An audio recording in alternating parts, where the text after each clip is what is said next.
Presenter for the evening is Ms. Brenda Roach. She will be looking at the psychological impact of endometriosis. Now, Brenda Roach is a registered counseling psychologist and cognitive behavioral life coach. She has a master's degree in counseling psychology from the University of the West Indies, Clearfield, a certification in psychological first aid from the Johns Hopkins University, and a certification from Transformation Services for CBT life coaching. She specializes in helping her clients overcome grief and loss. This includes the death of a loved one, loss of a relationship due to illness or breakup, loss of financial security, loss of self or disenfranchised losses such as miscarriage or being unable to conceive. These types of losses are hidden and not physically seen. Having overcome life-altering losses of her own and using evidence-based interventions that are practical and clinically tested has given her the tools to help others do the same.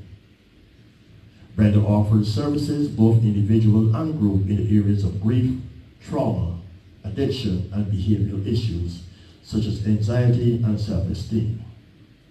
She currently has a practice at JRB Medical Center, located at number 10, 7th Avenue, Belleville, St. Michael. Ladies and gentlemen, please welcome Brenda Roach with the psychological impact of endometriosis.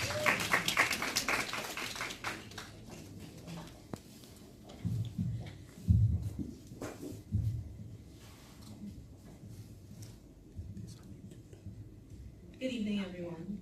Good evening. A couple of weeks ago, I was invited by Katrina to come share a little bit about this topic of endometriosis from a psychological perspective. And I thought, wow, wouldn't it be great to be part of something this big and impactful, especially for our Caribbean women? Why? Because I, like some of you in here, am an endo survivor. I have been through a lot of what you are currently facing or have faced, and I'm here to tell you that you are not alone. My goal with this presentation is to help us all be more mindful of our mental health and how this condition of endometriosis impacts our mental health. If you have any questions about this presentation, try to hold on to them. Jot them down if you can, and I will try to answer them as best as I can after the presentation. Now, I thought I would start off the discussion with a look at what mental health is. Many of us, especially within the Caribbean, when we hear the term mental health, we think of the psychiatric hospital, or Jenkins as it was formerly known. We think that anyone with mental health issues is crazy. However, you can see by this definition, which we will go through, that mental health encompasses all of us. It has to do with our emotional, psychological, and social well-being. It affects how we think, feel, and act. It also determines how we handle stress, relate to others, and make choices.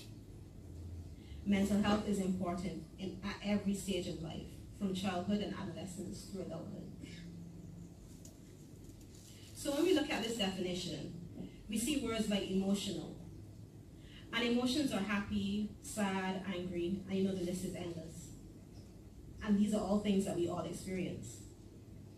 We see words such as social well-being, and this relates to our connections with others. We also see that how we think affects how we feel and act. Therefore, our mind is a powerful organ within the human body, so why don't we treat it that way?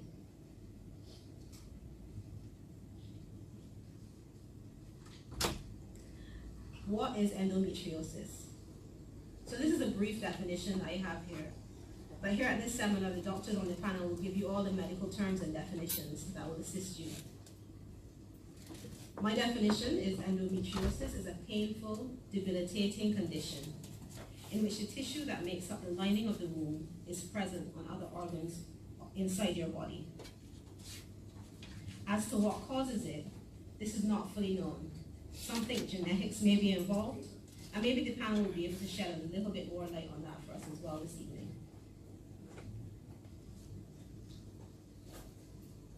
Now, there are many physical signs of endometriosis, and as we look at this list, some might say that all of the ones listed here sound like normal menstrual signs, and maybe some of them do.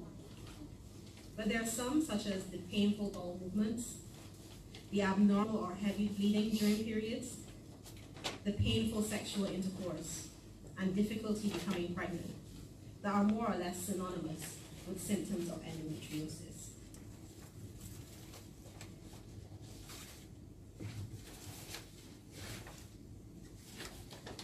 Then come the psychological symptoms associated with this condition. Anxiety and stress. The anxiety may involve feelings of fear and worry, with physical symptoms which might include heart racing or rapid breathing. The psychological aspect of this would be the overthinking things and avoiding situations. It can lead to the loss in self-confidence. The stress, on the other hand, comes about through the shame of how our body feels physically. Because of the immense pain, you feel as though you don't know if you can cope with the situation. The misdiagnosis, the being told that all of your symptoms are normal and that you're overreacting, all of this leads to stress. Depression. We tend to use this word interchangeably with sadness. However, depression is more than just feeling sad. It involves intense and constant negative thoughts and feelings. It can mean changes to your eating and sleeping patterns, trouble concentrating, feeling tired all the time, losing confidence and interest in things that you used to love to do. Shame. Body image is what comes to mind when associating shame with endometriosis.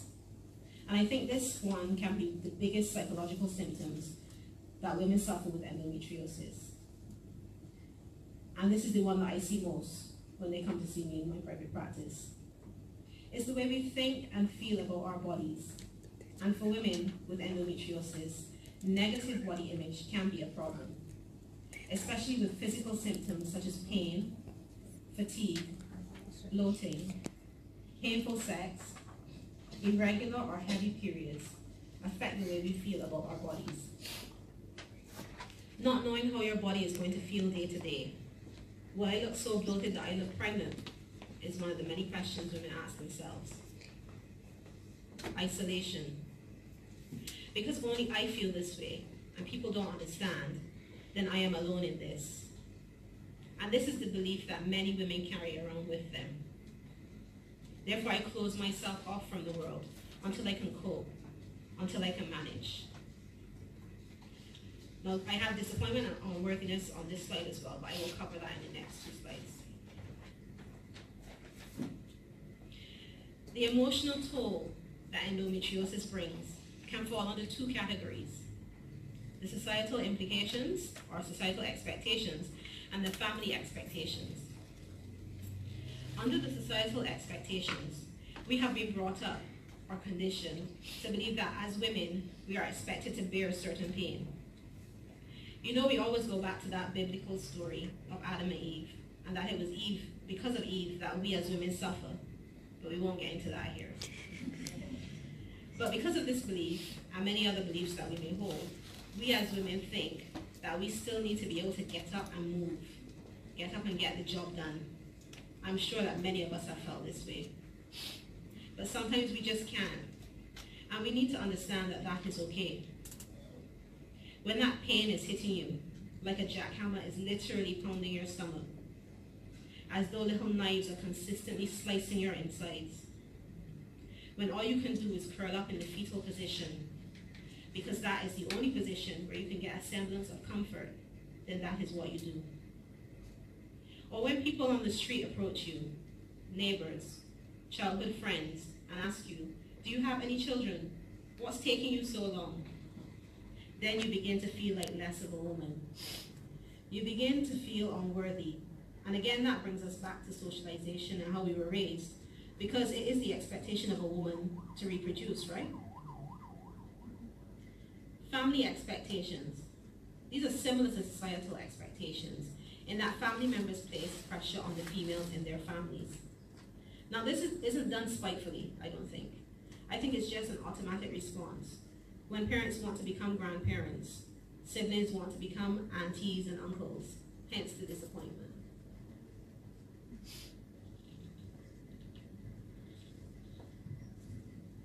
So then because of all of this, we start to exhibit these types of behaviors. Withdrawal. Friends invite you out and you make an excuse not to go because it's simply too much trouble. Because you have to make sure that you are fully prepared for any eventuality. You have to pack your bag, ensuring you have enough sanitary napkins, maybe a change of underwear, sometimes even a change of pants or a shirt or a skirt.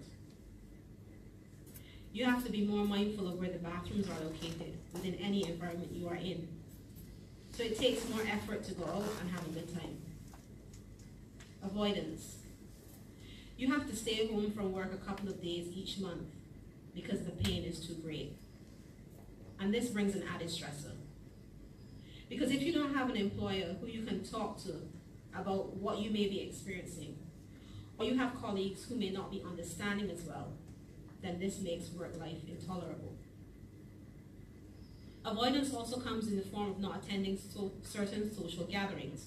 For example, you may avoid going to baby showers, or you may avoid going to church on Mother's Day because you just don't like how it makes you feel. Then comes secrecy. You avoid telling others what is happening with you. And this is through no fault of your own. This again is socialization. Within the Caribbean, we are taught that we deal with our problems ourselves. Keep what is happening to us, to our bodies, inside the home. So we bottle everything up and believe we are alone in how we think and how we feel.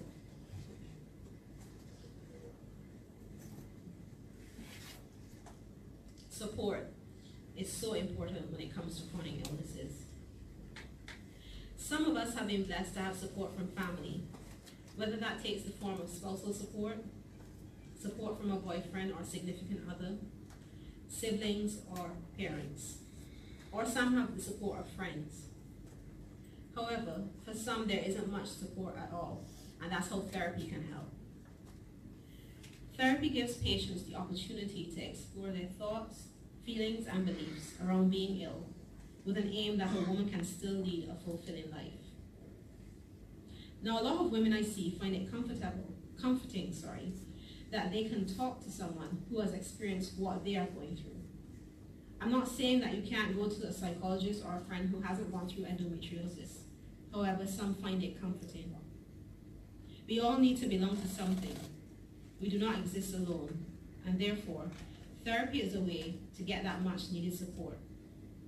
Being able to talk about what you're experiencing, helping to assist in deciding the best treatment option to undergo, and to accommodate the outcomes to those options, all of which is done in a non-judgmental, empathetic, and safe environment. So I want to leave you with this. You're not alone in your fight with endometriosis. There are many resources available to you. Whether you seek support from a professional, whether you seek support through a social group, there's the Katrina Endometriosis Fund Association, who's hosting this event here today. There's the Barbados Association of Endometriosis and PCOS. There are doctors who are willing to sit and listen to your symptoms and give you a diagnosis so you don't feel as though everything is all in your head. There are options. Last but not least, I want you to be kind to yourselves. You are the experts on your life. You are in tune with your body. Listen to what it is telling you and give it what it needs. Does anyone have any questions, comments?